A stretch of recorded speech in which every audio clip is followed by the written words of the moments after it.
ধর্মপ্রাণ মুসলমান না হয়ে এদেশের 90% যদি হিন্দু হইতো, তাহলে এই রাজনৈতিক দলগুলি সবগুলাই হিন্দুদের মতো আচরণ করত। এরা ধুতি পরতো, ধুতি, এরা তিলক চন্দন লাগাইতো, কারণ এরা জানে ধর্মপ্রাণ মুসলমানদের ভোট এখন এদের দরকার। এই রাজনীতি যারা করতে যায় নির্বাচনের আগে, এরা দাড়ি ধরে, টুপি ধরে, এরা বেশি বেশি নামাজ পড়ে, মাজারে গিয়ে শিরনি দেয়, মিলাদ মাহফিল করে, জনগণের মধ্যে একটা প্রভাব সৃষ্টির চেষ্টা করে।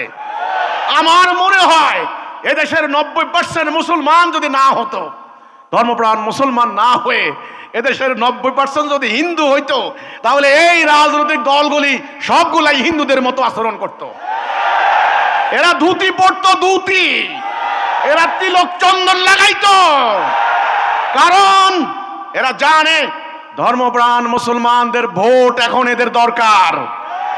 ভোটের মাঠে এরা অনেক বড় বড় ধার্মিক, এক একটা দরবেশ, কি বিনয়ী, কি ভদ্র, কি সভ্য, মনে হয় জীবনে মিথ্যা কথা বলে নাই। সাধারণ একজন রিক্সাওয়ালাকে ডেকে এনে কোলাকুলি করে, কি মানবাধিকার, কি মানবাধিকার। চাঁদাবাজের বিরুদ্ধে কঠিন সংগ্রামের হুকুম, অন্যায়ের বিরুদ্ধে কঠিন সংগ্রামের হুকুম। হায় রে মানবাধিকারের মানে বলি, কি মানবাধিকার তাদের। নির্বাচনের আগে এক একটা ফেরেশতা, সাক্ষাৎ ফেরেশতা, আচার আচরণ, লেবাস, কথাবার্তায় মনে হয় যেন ফেরেশতা। আমার দেশের সরল জনগণ এই ফেরেশতাদের চালাকি, ফেরেশতাদের ভাওতাবাজিতে তারা গলে যায়, বিগলিত হয়ে যায়।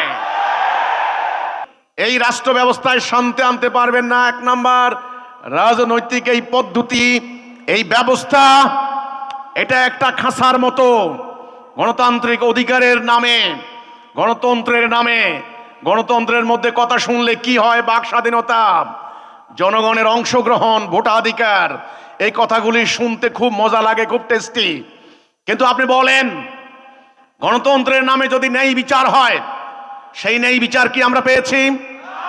গণতন্ত্রের নাম যদি দুর্নীতি মুক্ত হয়, সেটা কি আমরা পেয়েছি? গণতন্ত্রের নাম যদি সুশাসন হয়, সেটা কি আমরা পেয়েছি? গণতন্ত্রের নাম যদি জনগণের শাসন হয়, সেটা কি আমরা পেয়েছি? আমরা পাই নাই। কতগুলি নির্বাচন হয়েছে, সেই নির্বাচন কতখানি ভাওতাবাজি, ইলেকশন ইঞ্জিনিয়ারিং কথাটা সবাই জানেন, প্রকৌশল বিদ্যা আমরা জানি, প্রকৌশল বিদ্যা। কিন্তু নির্বাচন যারা করেন, ওরে বাপ রে বাপ, ইলেকশন ইঞ্জিনিয়ারিং এ তারা এতখানি পাক্কা। যার যে যত বড় চাপাবাজ, যার গলা যত বেশি উঁচা, যে যত বেশি টাকা খরচ করতে পারে, যে যত বেশি মেকানিজম করতে পারে, যে যত বেশি মিডিয়াকে ম্যানিপুলেট করতে পারে, গুজব রটনা করতে পারে, হুজুগ সৃষ্টি করতে পারে, যে যত বেশি মিথ্যা ওয়াদা দিতে পারে, সে বিজয় লাভ করে। এটা কি জননেতা নির্বাচনের প্রক্রিয়া? নো। কাজেই আমি আবার বলছি, জনগণ তার প্রতিনিধি নির্বাচিত করবে, প্রতিনিধি রাষ্ট্রে গিয়ে রাষ্ট্র পরিচালিত করবে। এই ক্ষেত্রে আমাদের কোনো আপত্তি নাই, আমাদের কোনো অবজেকশন নাই। আমরা বলেছি, বর্তমান যে রাজনৈতিক সিস্টেম, এই ব্যবস্থা সম্পূর্ণরূপে বাদ দিতে হবে। যত একদিন যাচ্ছে, নতুন নতুন রাজনৈতিক জন্ম হচ্ছে, দলের জন্ম হচ্ছে।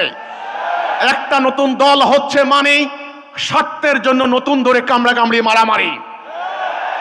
কাজেই রাজনৈতিক এই প্রক্রিয়া দিয়ে রাষ্ট্রে শান্তি আসবে না, সঠিক নেতৃত্ব উঠে আসবে না।